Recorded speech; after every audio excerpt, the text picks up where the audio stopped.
Շնորհակալություն հարգելի գործընկերներ, մեծարգո փոխխոսնակ, սիրելի Տիկին Գյուրեխյան։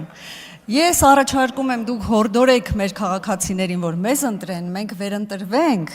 եւ այդ դեպքում տեսնեք, որ մինչեւ հունիսի 7-ի համար չէր նախատեսված եւ հուսով եմ, որ հատկապես ձեր խոսքից հետո նույնիսկ նրանք, ովքեր տարակուսում էին ընտրեն քաղաքացիական պայմանագրին, թե ոչ կընտրեն, որպեսզի այս համակարգը շարունակի գործել ճիշտ այնպես, ինչպես որ մենք ենք այն այսպես պատկերացնում եւ ինչպես ինչ նպատակների, որ մենք ենք հասնելու։ Լավ, մի շարք հարցերի փորձեմ անդրադառնալ Տիկին Գյուրեխյան, խոսեցիք բժիշկների աշխատավարձերի մասին։ Ես նախ ուզում եմ ասել, որ մեր բժիշկների աշխատանքը անգնահատելի է, իրոք անգնահատելի է, որովհետեւ այս ծավալների մեծացման պայմաններում նրանք միևնույն է շարունակում են պատշաճ սպասարկել Հայաստանի Հանրապետության բոլոր քաղաքացիներին եւ որևէ մեկին չեն թողնում առանց ծառայության, բժշկական ծառայության, այս իմաստով խոնարհումս մեր բոլոր բժիշկներին, շնորհակալություն, ինչպես նաև պետք է գնահատել ասոցիացիաների աշխատանքը, որոնք որ օգնում են լիազոր մարմնին նաև վերանայելու ծառայությունների գները,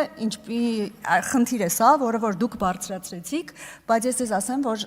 հստակ պիտի ասեմ, որ ասոցիացիաների եւ բժիշկների մասնագետների հետ համատեղ քննարկումների արդյունքում մի շարք ծառայությունների գներ, փոխհատուցումներ արդեն վերանայվել են եւ դա պարբերական բնույթ է կրում, այսինքն պարբերաբար դրանք նաեւ վերանայվելու են։ Ինչ վերաբերում է աշխատավարձերին, տեսեք, դուք պահանջում եք ֆիքսված աշխատավարձ, բայց մենք գործ ունենք ազատ շուկայական, ազատ տնտեսական հարաբերությունների հետ, այսինքն ֆիքսված աշխատավարձ լինել չի կարող։ Հիմա բացատրեմ ինչ է տեղի ունեցել։ Առողջապահության նախարարությունը սահմանել է նվազագույն շեմ, աշխատավարձի նվազագույն շեմ։ Բուժ հաստատությունը իր հայեցողությամբ այդ աշխատավարձը կարող է բարձրացնել, ելնելով իր մուտքերից ֆինանսական, իր ընդհանուր առմամբ ֆինանսական վիճակից եւ իր ցանկությունից, եւ սա արդեն մրցակցության տիրույթում է, բուժ հաստատությունների տիրույթում է, մրցակցության դաշտում է եւ հենց այս հնարավորությունն է տրված, որպեսզի բուժ հաստատությունները կարողանան իրար հետ մրցակցել եւ ուզում եմ երաշխավորել, որ պետական բուժ հաստատությունները բավականին այդ սահմանված նվազագույն շեմից բավականին բարձր աշխատավարձ են տալիս բժիշկներին։ Եվ նաև իհարկե ասոցիացիաների ներգրավման հարցում էլի ազգային ժողովի առողջապահության հարցերի մշտական հանձնաժողովի դերը էլի շատ մեծ է, որովհետև եթե հիշում եք ասոցիացիաների մասին օրենքը եւս հեղինակել ենք մենք եւ այն հրաշալի գործում է։ Ինչ վերաբերում է մարզերում մասնագետներ չլինելուն, այս մասին մենք շատ ենք խոսել, բայց եւս մեկ անգամ ասեմ, մոտավորապես 3 տասնամյակ հետևողականորեն մարզային հիվանդանոցները փլուզվել են, որևէ գործողություն չի կատարվել, որևէ օրենսդրական փոփոխություն չի կատարվել, որևէ նախաձեռնություն չի եղել, որպեսզի մարզային հիվանդանոցները կարողանան իրենց գոյությունը պահպանել եւ դրանք տարիների ընթացքում բնականաբար մաշվել են, մասնագետները այնտեղից հեռացել են եւ դուք ուզում եք, որ մենք շատ կարճ ժամանակում այդ 3 տասնամյակի փլուզվածը վերականգնենք, բայց մենք անում ենք, մենք իրոք անում ենք, բայց դա տևական ժամանակ է պահանջելու։ Էլի վերհիշելով մեր հեղինակած օրենքը, որով որ մենք նպատակային կրթության մասին այդ օրենքը, որ եթե ինչպես պարոն Գրիգորյանը նաև եւս մեկ անգամ հիշեցրեց, եթե պետությունը վճարում է կրթության համար, ապա հետո պահանջում է մարզերում կամ առաջարկում է ըստ նպատակի, ըստ կարիքի մարզերում շարունակել աշխատանքային գործունեությունը եւ այստեղ մենք պետք է նաեւ ներգրավենք մեր տեղական ինքնակառավարման մարմիններին, որպեսզի հավելյալ սոցիալական աջակցության խրախուսումով կարողանանք շատ լավ մասնագետներ տեղափոխել մարզեր։ Հավատացեք, մենք դա էլ ենք անում, դա էլ ենք մտածել եւ այս իմաստով էլ կարողանում ենք իհարկե մեծ հաջողություններ գրանցել։ Ինչ վերաբերում է առողջապահության համակարգին ընդհանուր առմամբ եւ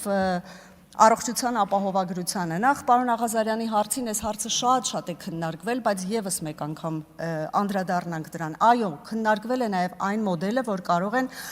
մասնավոր ապահովագրական ընկերությունները ներգրավված լինել, բայց այս պահին մենք սկսել արել ենք գրեթե անհնարինը, որովհետեւ եթե դա հնարավոր լիներ, առողջության ապահովագրությունը արդեն արված կլիներ տասնյակ տարիներ առաջ, որովհետեւ այդ ցանկությունը բոլոր իշխանությունները ունեցել են։ Մենք արել ենք անհնարինը, բայց սա շատ պատասխանատու բարեփոխում է եւ այս փուլում պետությունը որոշել է, որ ինքը ամբողջությամբ իր վրա պիտի վերցնի պատասխանատվությունը, կրի այդ պատասխանատվությունը եւ պատշաճ ծառայություններ մատուցի Հայաստանի Հանրապետության բոլոր ծառայությունների կարիք ունեցող քաղաքացիներին։ Ժամանակի ընթացքում, եթե մենք տեսնենք, որ արդեն համակարգը գործում է շատ լավ, չնայած դուք գուժում եք, որ այն շուտով փլուզվելու է, բայց ես երաշխավորում եմ, որ նման բան տեղի չի կարող ունենալ, դրա մասին վկայում էին նաև մեր քաղաքացիների են գոհունակությունները, որոնք որ մենք լսում էինք այս ընթացքում մեր ներկուսակցական քարոզարշավի կամ մարզերում պտտվելու ժամանակ, եւ բոլորը առաջին հերթին շնորհակալ էին այն հնարավորության համար, որ պետությունը տվել է իրենց եւ նրանք իրենց տարիներով չլուծված առողջական խնդիրները կարողանում էին շատ արագ, հեշտ եւ պետության հաշվին լուծել։ Շատ ասելիք կա, բայց թերևս այսքանը։ Պարոն Օհանյան, ձեզ մաղթում եմ հաջողություններ եւ ես վստահ եմ, որ մի շարք չլուծված հարցեր մենք բոլորս միասին, ինչպես նաեւ ընդդիմության օգնությամբ, մեր քաղաքացիների ահազանգերի օգնությամբ միասին լուծելու ենք, ձեզ կանաչ ճանապարհ եմ մաղթում, ցավոք այդ ճանապարհը կարճ է, բայց վստահ եմ, որ ձեր գիտելիքներով դուք կարող եք այս կարճ ժամանակահատվածում էլ այդ բոլոր խնդիրները լուծել։ Ինչ վերաբերում է խնդիրներ բարձրացնող բժիշկներին եւ նրանց նկատմամբ ոչ ցանկալի վերաբերմունքին, այդպիսի բան լինել չի կարող։ Ազգային ժողովը, չեմ ասում միայն առողջապահության հանձնաժողովը, ամբողջ ազգային ժողովը հատկապես կանգնած է բոլոր բժիշկների թիկունքին եւ մենք բոլորս պատրաստ ենք լուծվող, ոչ թե վիրավորանքի տեսքով հարցերը, ինչպես նաեւ նորմալ քննադատություններին ընթացք տալ եւ վերանայել եւ շնորհակալություն բոլորին, ովքեր որ ներգրաված են այս ամենակարևոր բարեփոխումը մեր կյանքում իրականություն դարձնելու համար։ Շնորհակալություն։